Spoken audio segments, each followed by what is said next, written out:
Senior صحافی اور تجزیہ کار جاوید چودھری کے مطابق ازبکستان کے پاس اگر کچھ نہ ہوتا تو بھی اس کی شہرت، معیشت اور عزت کے لیے سمرقند کافی تھا۔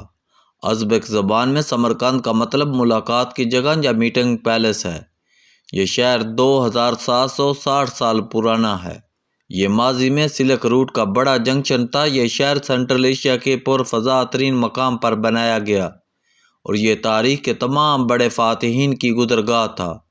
سکندر اعظم نے سمرقند کو 329 قبل مسیح میں فتح کیا اور یہ اس کی خوبصورتی اور جغرافیائی پوزیشن دیکھ کر حیران رہ گیا۔ سمرقند افغانستان اور اس کے بعد ہندوستان کا دروازہ تھا۔ دنیا کے تمام بڑے فاتحین سمرقند سے گزر کر افغانستان، ایران اور ہندوستان میں داخل ہوتے تھے۔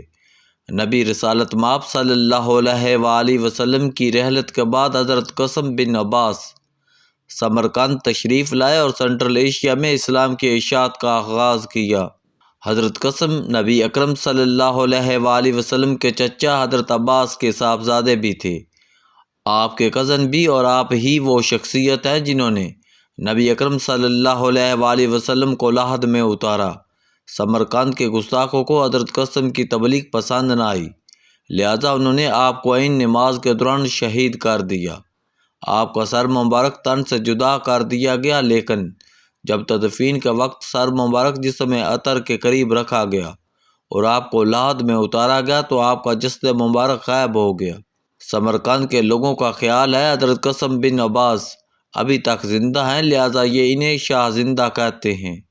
یہ کہانی کس قدر سچ ہے ہم یقین سے کچھ نہیں کہہ سکتے، تاہم سمرقند میں حضرت قاسم کا مزار موجود ہے۔ یہ ایک طویل کمپاؤنڈ ہے جس میں امیر تیمور کے خاندان سمیت بے شمار نامور لوگوں کی قبریں ہیں اور ہر قبر عظیم تعمیراتی شاہکار ہے۔ یہ چھوٹے بڑے درجنوں مقبروں کا مجموعہ ہے اور آپ جب اس کمپاؤنڈ میں داخل ہوتے ہیں تو ہر مقبرہ آپ کو توجہ کھینچ لیتا ہے اور آپ اس کے بنانے والوں کو داد دیے بغیر نہیں رہ سکتے۔ چنگیز خان نے 1220 عیسوی میں سمرقند فتح کیا۔ سمرقند کا نام اس وقت افراسیاب تھا۔ اس نے اس کی ساری آبادی قتل کر دی، تمام عمارات اور مکانات تاراج کر دیے اور اس کے بعد شہر کو آگ لگا دی، لیکن اسے حضرت قاسم بن عباس کے روضہ مبارک کی طرف آنکھ اٹھانے کی جرأت نہ ہوئی۔ یہ سمرقند کی واحد عمارت تھی جو چنگیز خان کی برابریت سے محفوظ رہی۔ تیمور بھی حضرت قاسم سے گہری عقیدت رکھتا تھا۔ تیمور کے خاندان کے بے شمار لوگ شاہ زندہ کے دائیں بائیں مدفون ہوئے اور یہ نبی رسالت کے کزن کی ہمسائے کی بدولت خود کو بخشش کا حقدار سمجھتے ہیں۔ سمرقند کا اصل دور تیمور سے شروع ہوا۔ تیمور 1336 میں کیش نام کے گاؤں میں برلاس قبیلے میں پیدا ہوا۔ اس کا والد معمولی جاگیردار تھا، لیکن اللہ تعالیٰ نے تیمور کو بے انتہا صلاحیتوں سے نواز رکھا تھا۔ یہ دونوں ہاتھوں سے لڑ سکتا تھا، اس کے حوصلے غیر متزلزل تھے، یہ بے خوف اور بے رحم بھی تھا اور اس کے ساتھ ساتھ علم اور عالموں کا بھی شدائی تھا۔ اس نے اپنے گاؤں کے ارد گرد شہر سبز کے نام سے شاندار شہر تعمیر کروایا۔ یہ روزگار شہر تھا اور تیمور اپنی بائیوگرافی میں بار بار اس کی تعریف کرتا ہے، لیکن اس نے اپنی ریاست کا دارالحکومت سمرقند ہی کو بنایا۔ سمرقند تیمور کے دور میں دنیا کا خوبصورت ترین شہر تھا۔ شہر کے چاروں اطراف 14 بڑے باغ بنائے گئے، پورے شہر میں ہزاروں درخت لگائے گئے اور سڑکوں اور گھروں کو انگور کی بیلوں سے چھپا دیا گیا۔ تیمور اپنے سمرقند کو بہشت برزمین کہتا تھا اور یہ غلط بھی نہیں تھا۔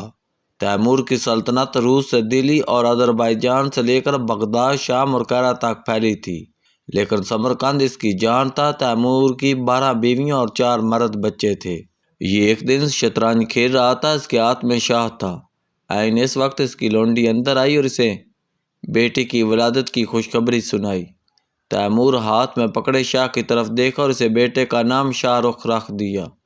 یہ بیٹا اس کے انتقال کے بعد اس کی سلطنت کا وارث بنا۔ تیمور کا ایک بیٹا جوانی میں بلڈ کینسر سے مر گیا، دوسرا بیٹا دلی کے فاتحہ کے دوران مارا گیا، تیسرا بیٹا بھی بیماری کا شکار ہو گیا اور پیچھے رہ گیا شاہ رخ۔ یہ درویش صفت انسان تھا۔ تیمور اپنی وسیع سلطنت اس کے حوالے نہیں کرنا چاہتا تھا، لہذا اس نے اپنے پوتے محمد سلطان کی تربیت شروع کر دی۔ یہ تیمور کی کاپی تھا، لیکن بدقسمتی سے یہ ولی عہد بھی تیمور کی زندگی میں وفات پا گیا۔ تیمور نے سمرقند میں اس کا خوبصورت مقبرہ بنوایا۔ تیمور نے اپنی زندگی میں شہر سبز میں اپنی قبر تعمیر کروا دی تھی، لیکن آپ قدرت کے فیصلے دیکھیے، یہ قبر آج تک خالی پڑی ہے، کیونکہ تیمور 1405 عیسوی میں چین کی مہم کے دوران قازقستان میں سردی لگنے کی وجہ سے بیمار ہوا اور راستے ہی میں فوت ہو گیا۔ اس کی لاش سمرقند لائی گئی اور اسے اس کے پوتے محمد سلطان کے پہلو میں دفن کر دیا گیا۔ تیمور کا پوتا الغ بیگ سمرقند کا حکمران بنا تو اس نے تیمور کا عالی شان مقبرہ تعمیر کروا دیا، اس کے ساتھ شاہی خانگاہ بنوائی، شاہی مدرسہ بنوایا اور اپنے دادا کی قبر کو ہمیشہ ہمیشہ کے لیے زندگی بخش دی۔ یہ مقبرہ آج تک سمرقند میں موجود ہے اور ہر سال لاکھوں سیاح اس کی زیارت کے لیے آتے ہیں۔ سمرقند کے لوگ تیمور کے مقبرے کو گوہر تیمور کہتے ہیں۔ یہ عالی شان عمارت ہے جو دیکھنے والوں کو پہلی نظر میں کھینچ لیتی ہے۔ مقبرے کی دیواروں اور چھت پر سونے، سبز اور نیلے پتھروں سے قرآنی آیات لکھی ہیں۔ تیمور کی قبر کا پتھر آذربائیجان سے لایا گیا۔ یہ گہرے سبز رنگ کا پتھر ہے جو سورج کی روشنی کے ساتھ ساتھ رنگ بدلتا ہے۔ نادر شاہ درانی نے جب سمرقند فتح کیا تو وہ یہ پتھر اکھاڑ کر ساتھ لے گیا، لیکن راستے میں اس کی بیٹی بیمار ہو گئی، لہٰذا اس نے یہ پتھر واپس بھجوا دیا۔ تیمور کے محلات اور دربار ختم ہو گیا، لیکن اس کی قبر ابھی تک موجود ہے اور دنیا بھر کے سیاحوں کی اپنی طرف کھینچتی ہے۔ الغ بیگ تیمور کا پوتا اور شاہ رخ کا بیٹا تھا۔ یہ فطرتاً سائنسدان تھا، یہ فلکیات میں خصوصی دلچسپی رکھتا تھا۔ اس نے سمرقند میں شاندار مدرسہ تعمیر کروایا۔ یہ سنٹرل ایشیا میں ماڈرن سائنس کا پہلا مدرسہ تھا۔ طالب علم اس میں 8 سال پڑھتے تھے۔ یہ 4 سال دینی تعلیم حاصل کرتے تھے اور 4 سال دنیاوی علوم بالخصوص سائنس کے مضامین۔ الغ بیگ نے فلکیات اور زمین پر ریسرچ کی اور کمال کر دیا۔ اس نے قدیم شہر افراسیاب کے کھنڈرات کے قریب عظیم رصدگاہ تعمیر کروائی۔ الغ بیگ اور اس کے سائنسدان اس رصدگاہ میں زمین کی حیت اور ستاروں پر ریسرچ کرتے رہے۔ اس نے زمین کے اندر چوتھائی چاند کی طرز کی خندق کھودی، پتھروں سے خندق کی تعمیر کروائی، اس کے کناروں پر ڈگریاں بنائیں، چھت پر سوراخ کیا اور اس سوراخ سے ستاروں کی چال نوٹ کرتا رہا۔ اس نے سال کو 365 دنوں میں بھی تقسیم کیا۔ آج کے کیلنڈر اور الغ بیگ کے کیلنڈر میں صرف 58 سیکنڈ کا فرق تھا۔ اس نے 1018 ستارے بھی دریافت کیے اور اس نے سورج، چاند اور زمین کا آپس میں تعلق بھی تلاش کر لیا۔ الغ بیگ حکمران کم اور سائنسدان زیادہ تھا۔ یہ اگر چند سال مزید زندہ رہتا تو یہ دنیا کا عظیم سائنسدانوں میں شمار ہوتا، لیکن 1449 عیسوی میں اس کے صاحبزادے نے اسے اس وقت قتل کروا دیا جب یہ حج کے لیے مکہ جا رہا تھا۔ الغ بیگ کو بعد ازاں تیمور کے ساتھ دفن کر دیا گیا۔ الغ بیگ کے بعد اس کی رصدگاہ تباہ کر دی گئی، سائنسدانوں کو قتل کر دیا گیا، مگر اس کا ایک شاگرد علی اس کی کتاب لے کر ترکی بھاگ گیا۔ یہ کتاب 200 سال بعد انگریزوں کے ہاتھ لگی اور یہ کتاب دیکھ کر حیران رہ گئے۔